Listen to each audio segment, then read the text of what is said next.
নমস্কার, আমি সীমা kitchen with village চ্যানেলে আপনাদের স্বাগত। আজকে আমি এই দুটো আলু আর সিমুই দিয়ে আপনাদেরকে একটা রেসিপি তৈরি করে দেখাবো। আর এই রেসিপিটা ছোট বড় সকলেরই খুব পছন্দ হবে, তো খেতে কিন্তু অসাধারণ হয়। তো চলুন রান্নার কাছে যাওয়া যাক। আমি রান্নার কাছে চলে এসেছি। এবারে আমি এই আলুগুলো কেটে নেব। একটা থালাতে জল নিয়ে নেব, আলুটা কেটে নেব। আলুর খোলাটা ছাড়িয়ে নিয়ে আলুটা সরু সরু করে কেটে নেব।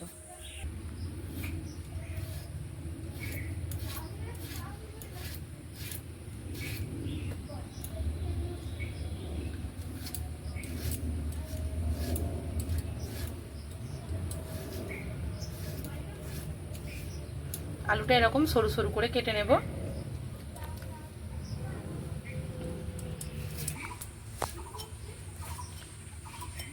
আলুটা সব কেটে নিয়েছি। এবার আমি উনুনটা ধরিয়ে নেব। উনুনটা ধরিয়ে কড়াইটা বসিয়ে দিয়েছি। এবার কড়াইতে জল দিয়ে দেব।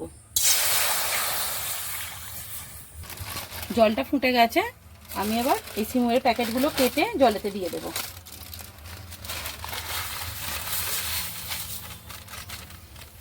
দিয়ে দিয়েছি, এই প্যাকেটটাও দিয়ে দেব। একদম অল্প করে একটু সিদ্ধ করে নেব সিমুইটা। সিমুইটা একটু ফুটিয়ে নিয়েছি, এবার নাবিয়ে নেব। এরকম একটা ঝাঁঝরিতে নাবিয়ে নেব সিমুইটা। এবারে আমি একটু ঠান্ডা জল দিয়ে দেব।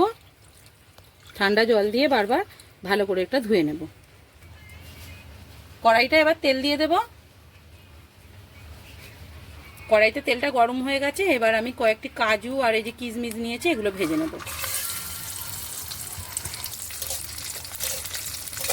কাজু আর কিশমিশটা ভেজে নিয়েছি, এবার তুলে নেব। এরপরে কয়েকটি কারি পাতা নিয়েছি, ওটাও ভেজে নেব।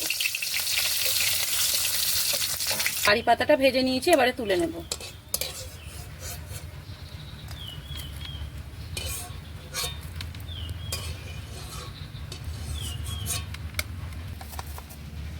আলুগুলোতে একটু নুন হলুদের গুঁড়ো মাখিয়ে নেব। নুন হলুদটা ভালোভাবে মাখিয়ে নেব। ওই তেলেতেই আমি আলুগুলো ভেজে নেব।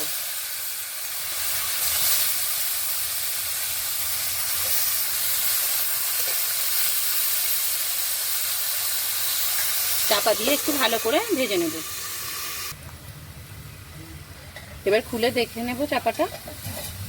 আলুটা আমি মাঝখানে দু একবার নেড়ে নেড়ে এই যে ভালো করে ভেজে নিয়েছি। এই যে আলুটা পুরো সিদ্ধ হয়ে গেছে।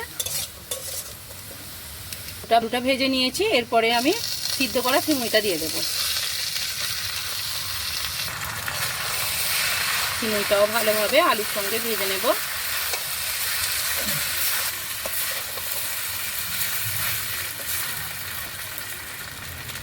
এরপরে আমি দুটো কাঁচা লঙ্কা কেটে নিয়েছি, ওটাও দিয়ে দেব।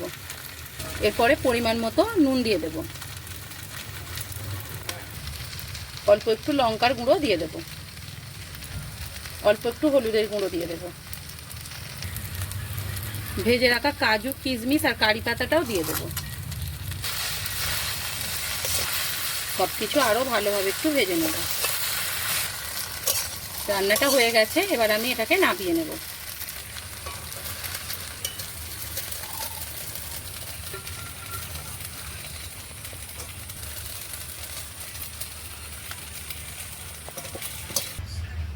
নামিয়ে নিয়েছি। এরপর আমি উপর থেকে একটু ধনেপাতা কুচি ছড়িয়ে দেব। থেকে একটু টমেটো সস দিয়ে দেব। রান্নাটা করে নিয়েছি। দেখুন কত সুন্দর দেখতে হয়েছে। কত সুন্দর দেখতে হয়েছে দেখুন। দেখতে যতটা সুন্দর, খেতেও কিন্তু অনেক সুন্দর হয়। এই রেসিপিটা কিন্তু আপনারা যেদিনে নিরামিষ থাকবে, নিরামিষ দিনেও আপনারা কিন্তু এটা তৈরি করে খেতে পারবেন। রেসিপিটা আপনারা অবশ্যই বাড়িতে একদিন ট্রাই করবেন। এটা কিন্তু আপনাদের বাড়ির ছোট বড় সকলেরই কিন্তু অনেক পছন্দ হবে। যদি ভালো লাগে লাইক করবেন, কমেন্ট করবেন, সাবস্ক্রাইব করবেন, পাশে থাকবেন। আপনারা সকলে সুস্থ থাকবেন, ভালো থাকবেন। ভিডিওটা আমি এখানেই শেষ করছি। নমস্কার।